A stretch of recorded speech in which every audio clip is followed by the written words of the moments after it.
Hey there. Kind of impromptu, so bear with me here as we go through this. But hey, everybody. Didn't realize I was going to be recording this video tonight. That's not too loud, the music.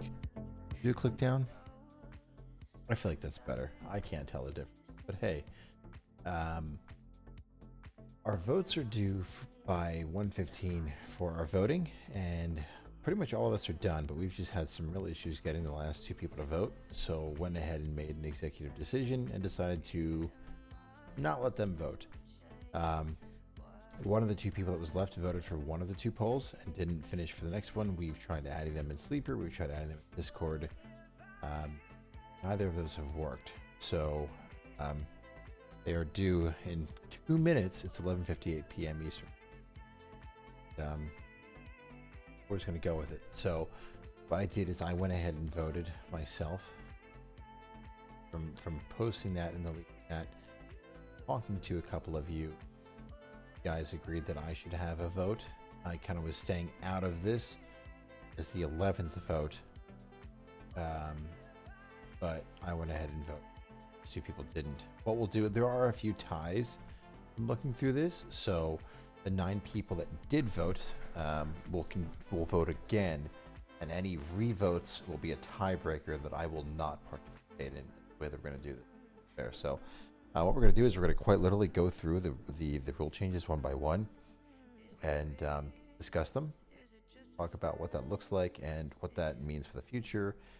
There are a lot that were clearly one way. There are a lot that were clearly another way. There are some dead even ties right now as well. So go through them one by one. And I think it'll be nice to have them kind of up on your screen, seeing the results as well, knowing that they're real. Not that we would fake, or not that I would fake anything, but that they're real. If they're real, we can look at them and we can discuss them as we go. So really important to me in a really weird way that everybody's votes stay private. I mean, you can share the way you voted if you'd like, but I don't want to create a situation where people are pressured to share how they felt and how they voted because it's nobody's business. That's also probably my managerial background and all that coming out, so bear with me. Let's take a look. First thing, we're going to start with the major changes. We are not going to add additional points for categories. We had a couple votes here for rushing attempts and passing first downs, receiving first downs, and points for passing first down, but really an overwhelming majority of people saying, hey, we don't like this, so that is going to get kicked out, and that is not even going to come close to happening this year. When it comes to kick return yards or kick return touchdowns, we've got a really good majority of the people voting for kick return touchdowns and yards. Some only touchdowns and some voting no, not at all. With only 10 of us voting now, I've decided to change it to 7 out of 10. 7 out of 10 is obviously 70%. 8 out of 11 is 72%. So I went with the closest percentage. I was trying to figure out how I was going to do 7 out of 10 or 8 out of 10, but I went with percentage since we've reduced the number of people voting. Probably should have said that significantly sooner. So by significantly, 3 minutes ago, but it's okay. So this is going to go into effect. Kick return yards or kick return touchdowns. So kick return touchdowns 100% will go into effect. We are going to re-vote on this here and decide if it's kick return yards and touchdowns or just kick return touchdowns. So there is going to be a second vote for this one here. Any second vote that we do, I'll probably get that poll together and out soon. I would expect by the 15th or 16th. Today is the 5th. Well, now it's the 15th, but for the 15th or 16th, we'll have this poll up and out and together. So we will be voting again if it's yards and touchdowns or just touchdowns. As these two people that voted no, nothing at all, have the opportunity to revote.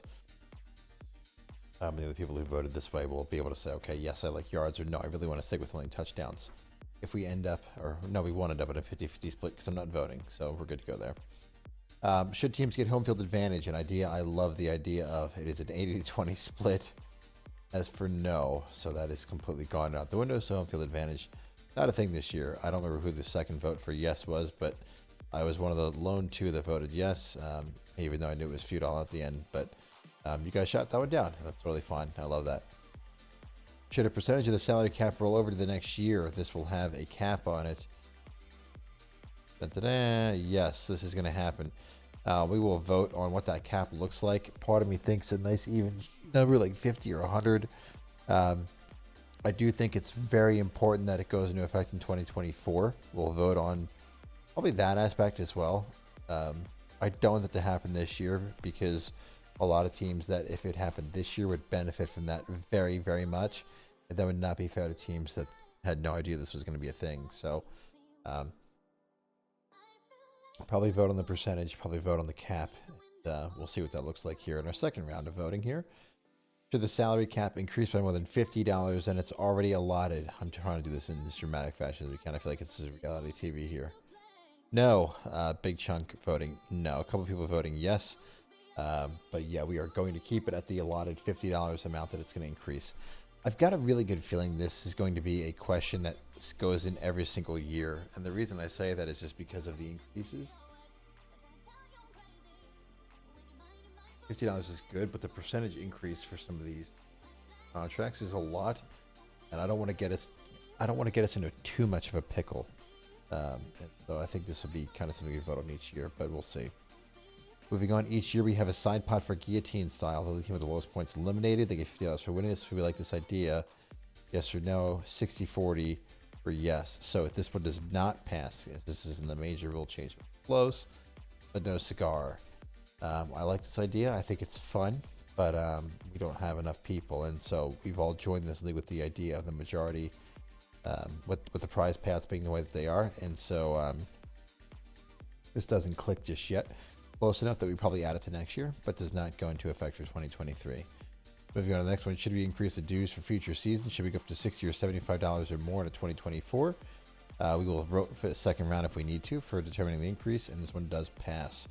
70-30 for it should increase. So 7 people saying yes, people saying no, it should not increase. We will do a second round of voting to determine if it's going up to 60 or 75 or more. And also how we handle that, right? So there are 6 teams, if I'm not mistaken, who've already paid for 2024. So how do we handle when they need to pay? I think what will happen, the idea in my head is that they will not be responsible for paying the additional amount for 2024 for a certain period of time. They trade more picks or something along those lines, but I don't know yet. We'll do that round of voting, then we'll go from there. Moving on to the next question. Each year you're required to purchase a jersey or shirt of an NFL player currently on a fantasy team. If they're traded, then you have to trade that jersey.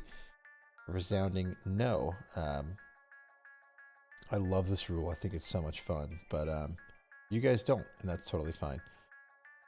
I think it's the last question. Any rule changes that should go further out? No.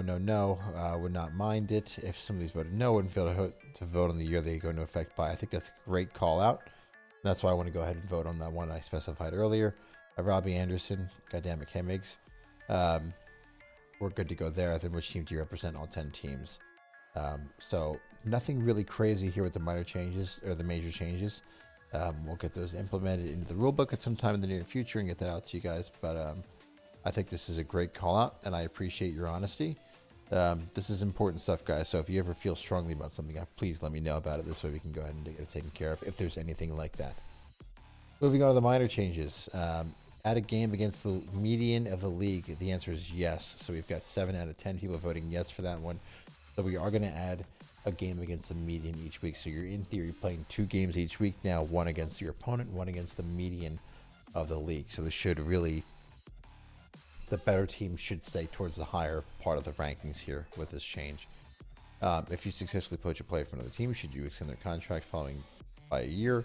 Yes, 80-20% there in terms of yes, you should be able to extend that contract. I think that makes a lot of sense. We'll probably also take away the protecting a player and then extending their contract for 2 years. I think with poaching and protecting, it'll just be 1 year. So if you protect a player, you can sign them to 1 year extension if you want to. If you poach, you can sign them to a 1 year extension if you want to. Moving on to the next one. Increase, instead of one spot being for purely tight end, should it be wide receiver / tight end? And the answer, resoundingly no. 80-20% there. So was an idea I saw. Didn't know if I was a fan of it. You guys clearly aren't. Neither am I. But it's in here and got downvoted pretty quickly. When it comes to tight end premium, 50-50. So tight end premium is an interesting one here because there was leaning one way early and then it ended up going back towards 50-50 as we went a little bit later on in our voting. So We will revote on this one again. The revote's going to be anything that's close or a tie, and then I will not be voting. So we'll see if anybody changes their mind or not. This is a good one for people to campaign of, yes, I believe in tight end premium, and here's why. And this is also a good one for, no, I don't think tight end premium is good, and here's why. As only my vote drops off, not revealing which way mine goes. I don't even remember how I voted, honestly. I just did it a second ago too. That's really embarrassing. But it is a 50-50 split there, so we don't know for sure about this one yet.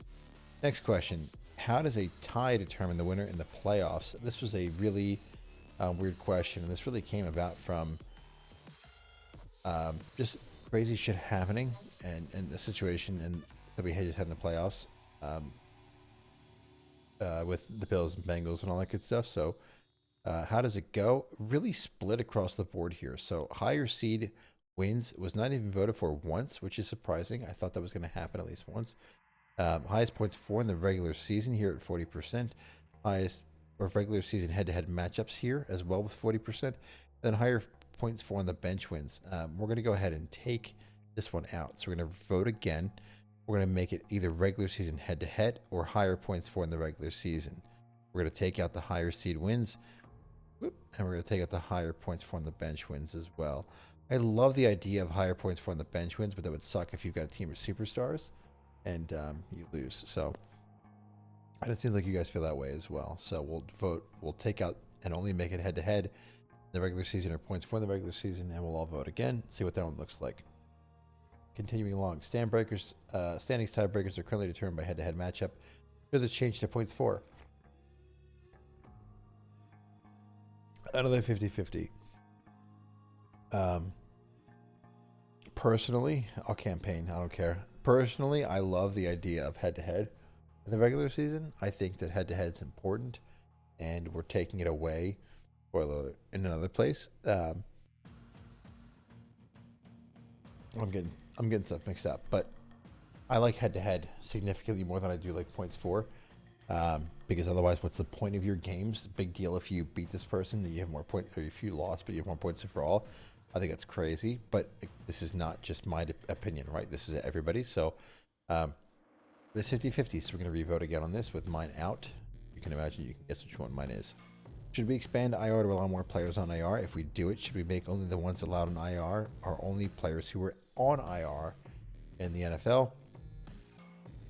50, 30, 20 split. So IR in some capacity will be expanded, as that is the predominant two votes here at 80% to 20%. But we will go ahead and do another revote for it, the same way we did with the question very early on, to say, okay, we are expanding IR. It is going to go to 5 spots instead of 3. Is it players only on NFL IR, like we have the 30% voting for here, or should it be anybody that is out IR or COVID, the way the rules are written now? And we'll kind of let the 20% decide and see if either of these 8 teams want to switch, or any of these 8 teams want to switch their vote here. Moving on, should the highest seed in the playoffs get to pick their opponent per round? The answer is yes, they will. So 70 to 30%, they will be able to pick their opponent. The third seed, which is not get a bye, will be able to choose their opponent in the first round, which is nice. The first seed and the second seed both get byes, and the first seed has an advantage over the second seed by choosing their opponent as well in the second round. I like that change a lot. I'm really excited for that one. Should we determine holdouts at the end of week 14 or the end of week 17? Another 50-50 split. End of 14, end of 17. So we're revoting for this one. Again, the idea behind the end of 14 is that that's really when things start to really shape up for the playoff picture, and we didn't see too many crazy changes with NFL rosters at that point in time. Stuff started to go down in week 17. But the argument for week 17 is the fantasy football season. So why would it not go up to week 17 at the same time? So again, taking my vote out. We'll see how that one goes. Should the top 5 tight ends be holdouts as listed in the rules, or should this be reduced to the top 2, 3, or 4? Second round of voting to determine the amount of players in the tight end tier. We've got to reduce it 70 to 30%. I honestly don't think we're going to do a second round of voting unless you guys want to go ahead and come after me with pitchforks. I think this just goes down to 4. We're going to keep quarterback. We're going to do quarterback at 6, running back and wide receiver at 12. The tight end, I feel like, should go down to 4. That's what's probably going to happen. So if you hate that, let me know. But it's probably going to go down to 4. If a player holds out, you can re-sign them for a higher price, trade them, or cut them. If you cut a holdout, should you get a compensatory pick for cutting them instead of trading them? The good thing behind this is it adds more potential good free agents to the player off the veteran pool without having to trade them. My headphones. Hold on 1 second. The negative side of this is we're just adding more picks to it, right? But we have an overwhelming majority of people saying add the picks. We'll do a second round of voting to determine when these picks come through. That'll be after round 2 or after round 3. I really think after round 2 makes a lot more sense. I feel like trying to, if you cut a holdout player, a player who had a top 5 season, top 6 season, top 12 season at their position, and you get a 4th round pick basically for them, I feel like that's not worth it. But we'll vote on that together. Why not? If a player is cut for any reason that was a holdout last year, should you get a compensatory pick? Overwhelmingly, no. So no picks if you cut any player, only basically if they were a holdout. Moving on, teams are only allowed their cap space as auction dollars in veteran auction. Should you get an additional $50 for bidding? I really feel like I didn't explain this one well enough because of how the vote went. Overwhelming majority, no. I think it should. I voted. I was one of the few people that voted yes. So the idea behind it was that teams could go into debt in the veteran auction and then have to figure out their situation before the regular season. But I did not explain this very well. This might be in the second round of voting with extra clarification. It might not be because it was so voted down. But I think it's a good change. I think it's one that we would all like. I think I just didn't do a very good job as the commissioner explaining this. So we'll see how it goes. But overall, right now, no. Moving on. Should players on longer contracts, when they get cut, should it hurt you more? Very much so, yes, 80% to 20%. So this is a learning moment for me. Writing these rules, things need to hurt more. This will probably go into effect in 2023, but we are going to do a second round of voting to determine the penalties. I'll probably write up a couple different ideas, and then we will vote on which one makes the most sense. I think that we will have a period, maybe before the start of the 23 season, maybe a month, maybe during trades, maybe before the veteran auction. I don't know, but we'll probably have a time period in some capacity where we can go ahead and vote on basically how long we want to go ahead and give teams, because there are some teams who have bad contracts right now. I think that the Mike Evans contract just is not good. Depending on how you feel about Cam Akers, his contract is sketchy. Dalton Schultz's contract is sketchy. Josh Allen's contract is sketchy. Russell Wilson's contract sketchy. There's a lot of contracts that are just, I could totally see teams being nervous about. And if we just all of a sudden ramp up the increase on these contracts, I think that would be difficult for teams. So I think there should be a period where if you want to go ahead and sign a player or trade a player or cut a player, that you have some cushion. Like, okay, well, these penalties are going to increase really in 2023 and beyond. But at the exact same time, if you traded for or have a player at that contract, that's kind of a risk you've taken. But I don't know. We'll vote on it. Should rookies in the first round of the draft have a 5th-year option? Yes, 90 to 10%. So there's one lone holdout on no, this is not a good idea. I think this goes into 2023, as I mentioned here, but I don't want that to be a thing where I'm being very biased, right? So I have 4 first-round picks personally. There are a couple of teams with lots of first-round picks. I don't want to be in a situation where a team with multiple first-round picks is making decisions based on, or votes based on this happening in 2023 where they can get a benefit. So we'll vote on that to see if it makes sense to go into 2024 or 2023. Excuse me, long day. Go Jags, by the way. Just watched that game. Great. Cost of rookie contracts is too high in the rulebook, so $10 for a 4th-round pick is excessive. But here are my different proposed changes. Anything should be increased. I thought there was 2 good suggestions we're going to take away from this. Haven't taken too deep into the cap yet, but it makes sense to me. The rookies are pretty cheap. That's why teams stockpile picks. I agree. Fair enough. Makes sense to me. Reflective of rookie contracts where they're a big advantage. This is fine. First 4 picks should be more. Second round should all be the same. So, good suggestion. What we'll do is, again, another round of voting, or we'll do what we'll do in round 1. We'll probably increase this to maybe we'll do 30, 25, 20, and then maybe 15 for the entire round 2, and we'll vote and see if we like to add more. In addition, a longer comment here. Like the suggestion above, first one. I don't know what the first one means. Sorry. I think the rounds 1 and 2 are fair prices. Rookies in round 3 and 4 should be no better than waiver wire pickups and should be required for a single dollar. Proposed round 3 players are signed for $5. and round 4 players are signing for 3. Current rules say into effect. Webster Tigers makes all their picks. They've used $100 in cap space. Yeah, that's ridiculous, right? Which really the 4th round picks being $10 was the inspiration behind this. So we'll do a round of voting, basically saying, should these be like this? Should they be as this person suggests, and increasing the first 4 rounds? Should they be as this person suggests, and increasing or decreasing round 3 and 4 to a significantly lower point here? In addition, moving on to the next one, should teams be able to trade a player's contracts currently set to expire in May? We've got almost a 50-50 split, but yes is the overwhelming majority, not overwhelming, underwhelming majority here. So we are able to trade players in 2023 that have their contracts expiring. So really important for teams to keep in mind. Oh my goodness, sorry. Really important for teams to keep in mind. If they are trading for somebody whose contract expires, they will need to re-sign them, or they will just be released from the team. That is on us/you to keep that in mind. I'm not going to be reminding everybody every single time when a trade goes through, but yeah, just keep that in mind. I don't want someone to trade for a player, be happy about it, not re-sign them. They get lost of free agency. I think someone's like, oh, I thought I got to keep him. No, you don't. Re-sign him. So be wary when you're making these trades here. Each team is able to tag a player, make one a franchise player, and have 2 standard re-signs. Should we increase the amount of re-signs? No, 60-40. So another really close one, but no, we will not be adding the more re-signs to different teams. So you'll be able to do your RFA, you'll be able to do your franchise, which is really just a fancy way of saying you get to sign them for longer if you want to. And then I can't do the amount of fingers I need to. No. Or you'll get to do your also 2 standard re-signs there. Next one. Any rule changes should go into effect sooner? No, none I can think of. And I think this is a really good call out. I can't remember who this was off the top of my head, but I appreciate it yet again.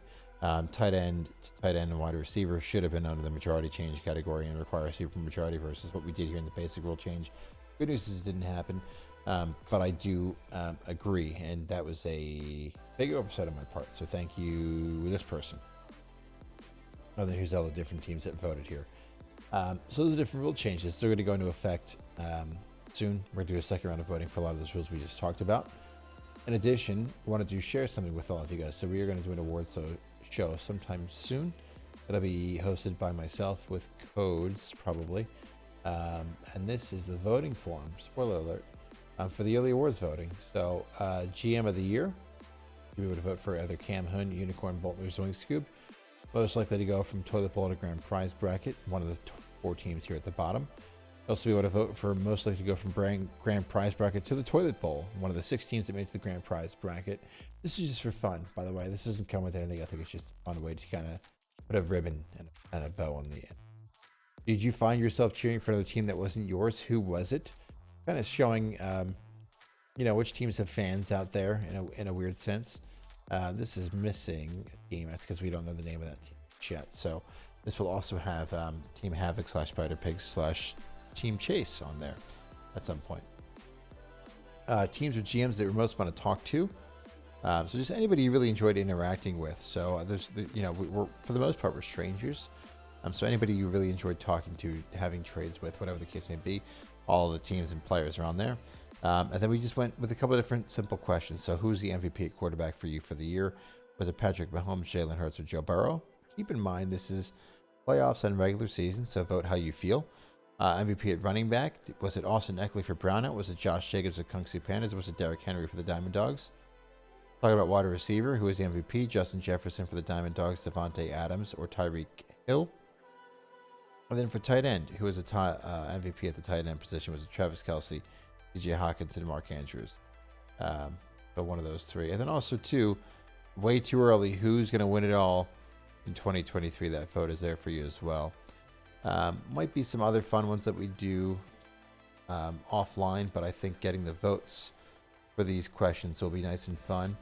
And just kind of add some extra flair to it. I think it'll be really interesting to see. Might ask Cam Hun to join us since he won the league. Talk to him for a bit. But yeah, keep an eye out. The new voting form to do any of these that had 50-50 splits or changes on them, that will come out sometime soon. that will be followed immediately with the yearly awards voting here. So these will come out back to back. So the same way that we voted on major changes, and then you had a second form for minor changes, you'll have a form for the final decisions on changes, as well as the yearly awards voting.